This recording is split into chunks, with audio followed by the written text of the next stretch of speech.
Hi Linda. So here it is. This is a single shot.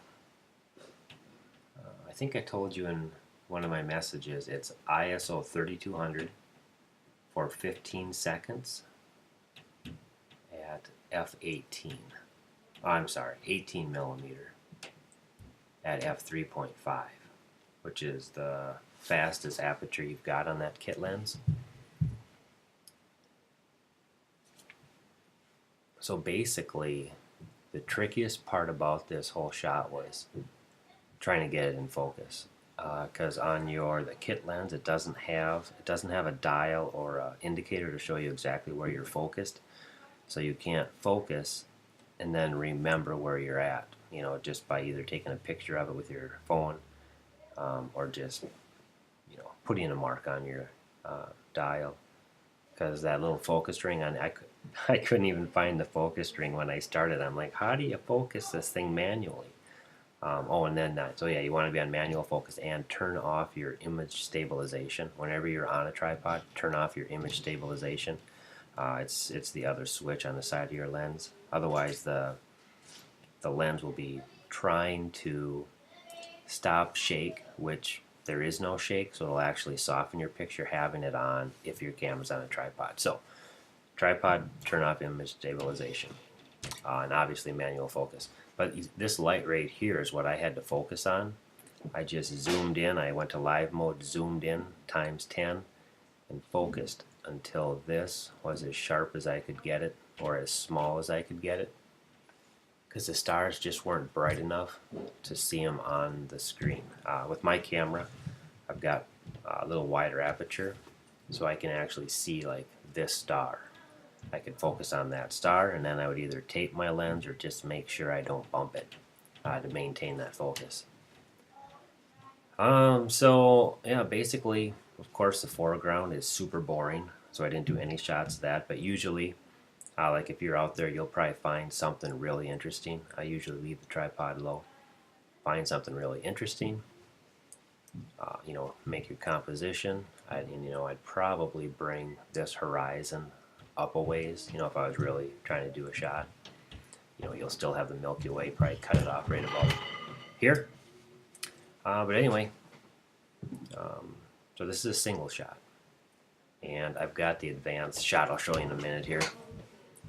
But basically what I would do is I would shoot my skies, and then, assuming you have a nice foreground, what you would want to do is just refocus on the foreground. Using a flashlight, just shine a light on whatever you want to focus on.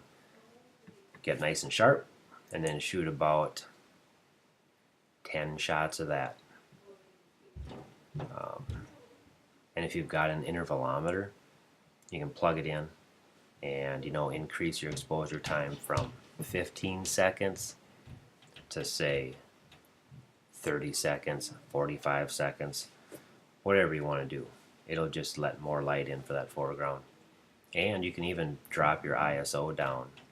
Like if you're shooting a sky at 3200, drop your ISO to 1600, refocus for the foreground, and then increase your exposure time from 15 seconds to 45 seconds.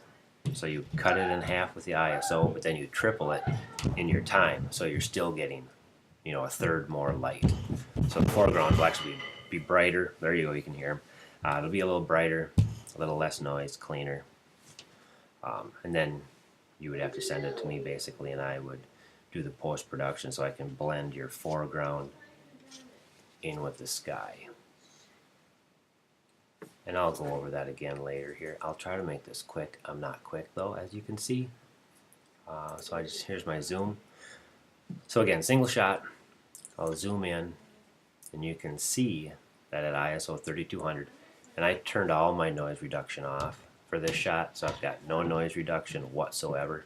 And you can see all the color noise. How you got the greens, pinks, the blues, and these are your stars. And I'm actually really impressed with how sharp the corners are with your stars. I mean, you may look at that and go, well, that doesn't seem sharp. But believe me, I've had shots that are not this sharp.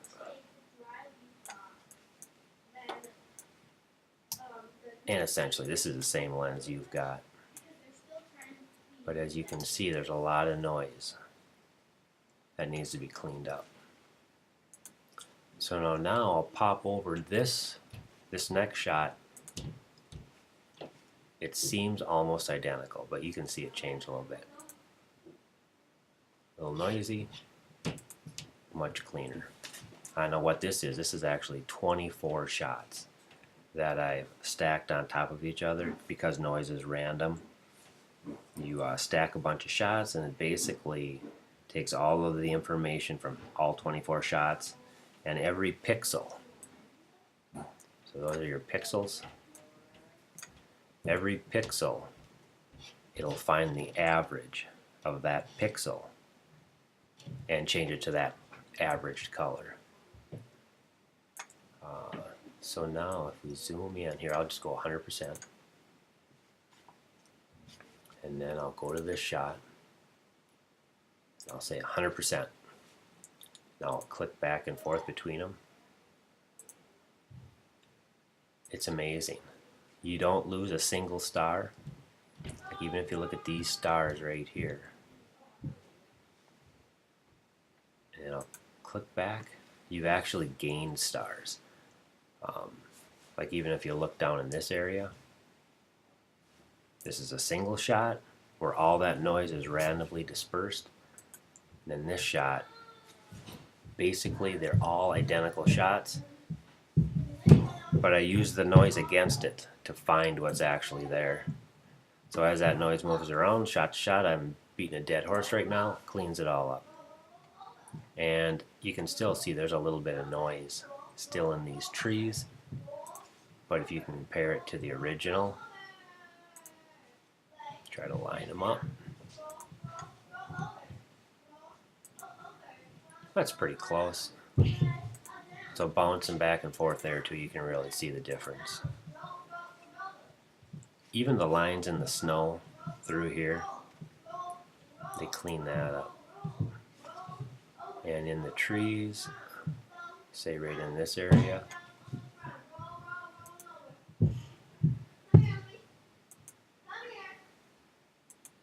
it's just amazing. Basically all it's doing is it's looking at every single pixel on all 24 different images, and it's finding the trees that are consistent.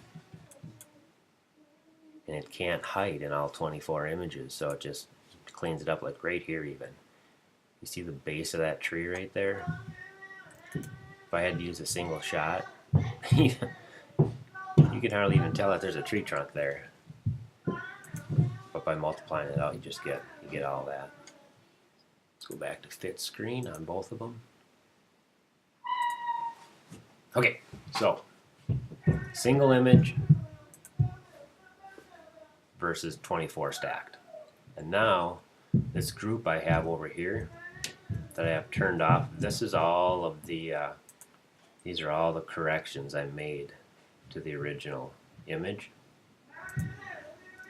So basically this is the power of shooting in RAW.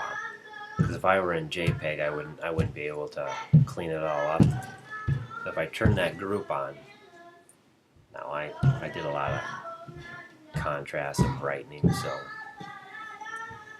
it may seem quite bright. I can always bring it down a notch. I can do it as simple as this. I can just go to my whole group, and now we're back to nothing. And I can just, slowly turn this. So now I'm at 55%. So there I've applied 55% of my corrections. Still looks great. It's a little more natural. But all that Milky Way detail and all these stars up here,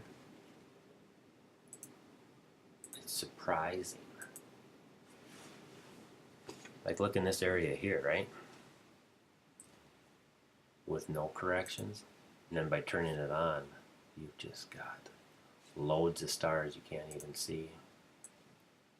And there's the full correction. That could be a little much.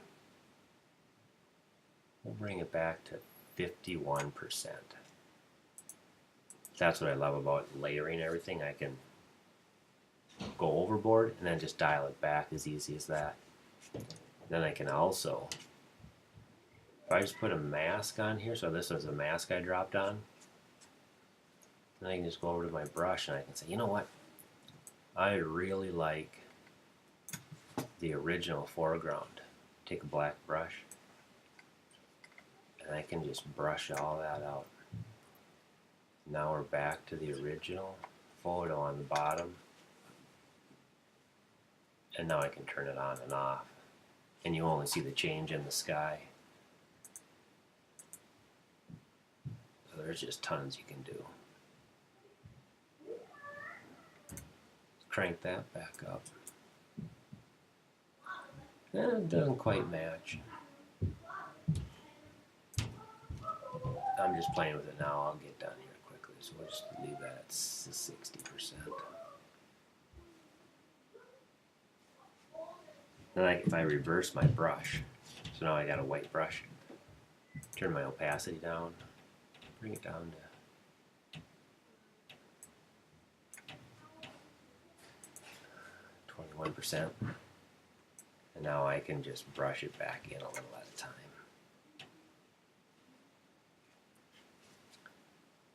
So I'll bring it all the way back in the middle, basically.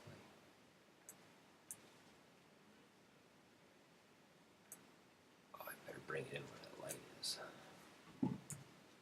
Take a little out there. But there you go. Just different things you can do.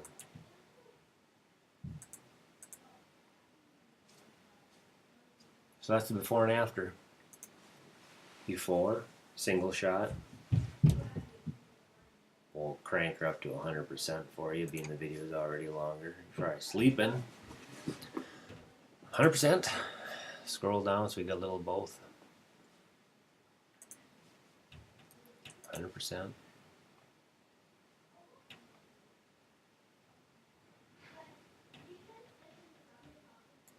Too far.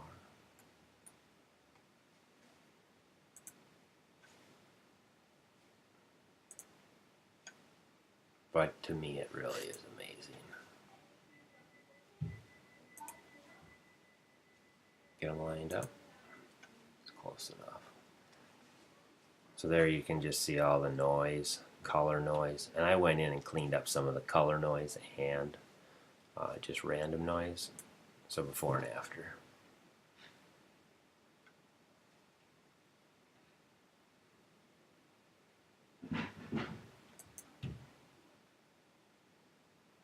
So don't be scared when you get home and see these pictures on your computer, because what you're going to do is you're going to have 24 of them. Just shoot them consecutively in a row.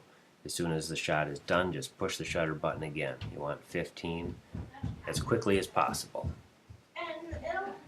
Oh, looks like I'm going to get company. Now we'll look at the Milky Way. So there we go. Before and after.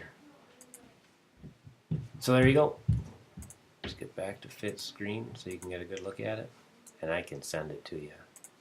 So I'll send you this one so you can look at it just as it is right there. Looks pretty good. Pretty good. For a crop sensor, kit lens. Pretty nice foreground right there. Okie dokie. Talk to you later. Let's go see how long this was. Okay, bye-bye.